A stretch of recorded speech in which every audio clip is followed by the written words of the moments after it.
Colorado Avalanche 8, Edmonton Oilers 6, another chaotic affair. Welcome to the next day review with Zach Lang and I.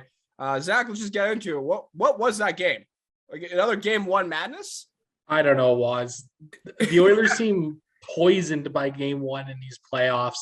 You know, what happened against LA, granted, it was a much closer game. It was a 4-3 game. You know, Mike Smith's blunder in that game was really the deciding factor. You know, game one against Calgary, all sorts of crazy. Another one, 9-6 that game was, you know, and now here all of a sudden we're looking at another 8-6 game. And it's like, what the hell's going on, right?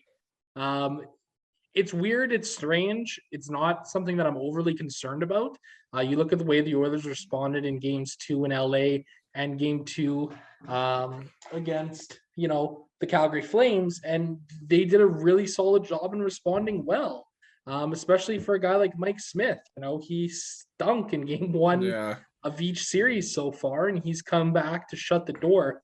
I saw some crazy stat that he has like an 812 save percentage in game ones and like a 954 in every other game. That's wild. Like, it's just, it's absolutely bizarre. So, you know, it's one game. They got to flush it and, you know, get ready for an important game too. Yeah, and I thought there was slight positives. The fact that the Oilers were able to kind of battle back in this game, a little bit of resiliency like we've seen all playoffs. Evander Kane got the first goal, so it was good to see them opening up the scoring against the Colorado Avalanche. I think the main difference going to game 2 is the fact that we are playing the Colorado Avalanche, not the, you know, Calgary Flames who just started to stink at the playoffs, or the LA Kings, right? Yeah, I mean, at the end of the day, the Avs are a bit of a different animal, as Jay Woodcroft mentioned after the game last night. But, you know, at the end of the day, you know, the Calgary Flames are a pretty good team too, right? Like, they were a team that had 111 standings points. They won the Pacific Division pretty handedly over the Oilers by 7 points. You know, I'm not overly concerned right now. I'm really not. I thought the Oilers actually played a really strong game. Obviously, there was some pretty awful glaring mistakes that led to 7 goals against. You know, granted, 2 of them maybe shouldn't have counted, right? We got the Cale Makar instance, and Colorado was able to score on the subsequent power play. You know, but at the end of the day, like Jay Woodcroft said, like, we put up 6 against Colorado on the road in their building, and Colorado was one of the better defensive teams in the league this year. You know, they were top 8 in goals against. I think it's top 8, top 10 at least. Against, right? And a few other positives to look at is that, you know, like I mentioned, a couple of goal scoring. You have Ryan McLeod on the score sheet. You had Derek Ryan. So a little bit more depth scoring, which is nice to see. Nugent Hopkins as well. I mean, of course, McDavid and Draisaitl doing their thing. Obviously, we need to talk about the Cale Makar incident, the onside, offside. It's been the talking point everywhere. It's like I don't know. Like, there's been so many explanations to why it's onside and why it's offside. Like, give us your take. The mental gymnastics everybody is putting themselves through in this instant is like you're saying, mental gymnastics. Yeah, in my TikTok comments, we're like, oh, it's clearly onside. I'm like, no, it's not. I don't get it. I don't get it. Like, what do you mean it's clear?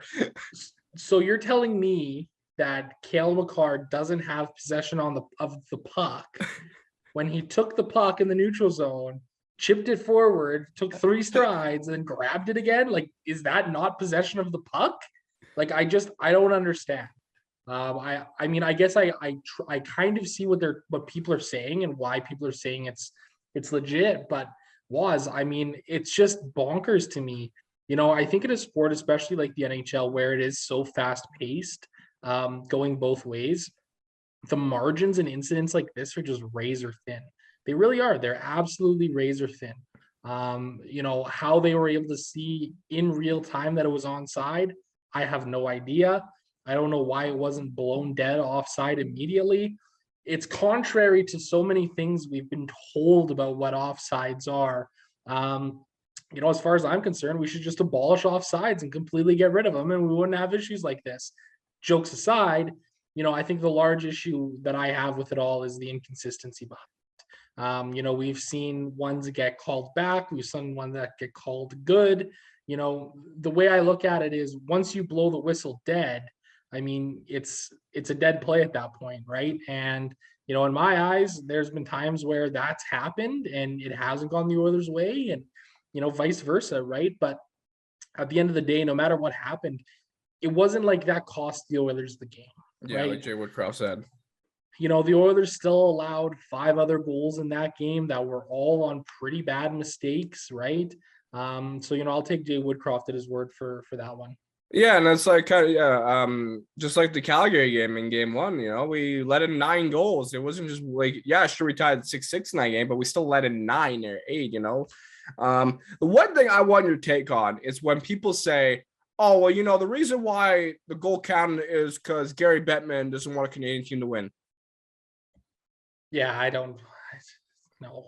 That's there as much as we want to joke about there being some deep-seated conspiracy, I don't think there is. I mean, it's a matter of fact that it's difficult.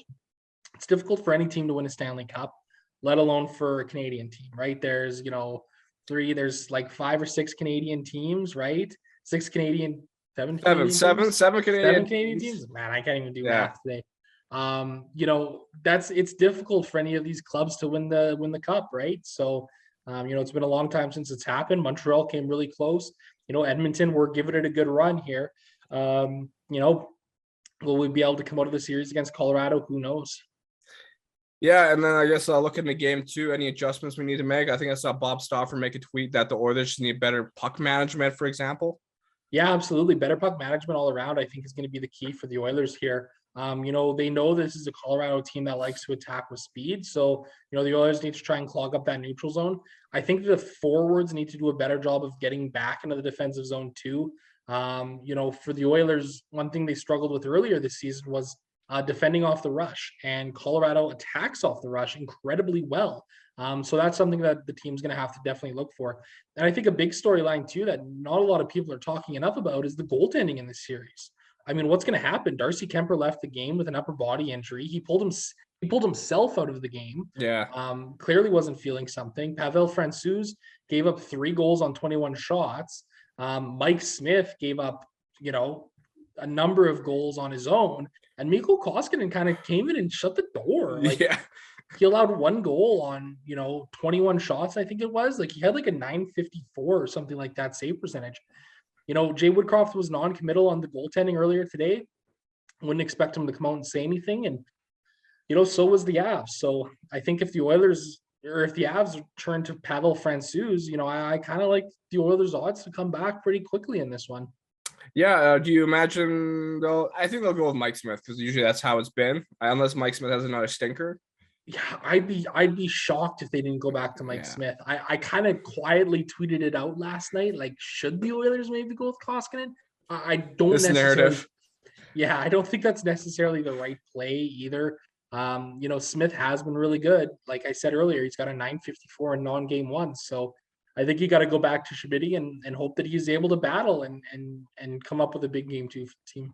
Yep. And I guess that's it for our next day reaction here. Don't forget to like, comment, and subscribe to the Nation Network YouTube channel. And don't forget to head to OilersNation.com for more in-depth analysis. And we'll see you after game 2.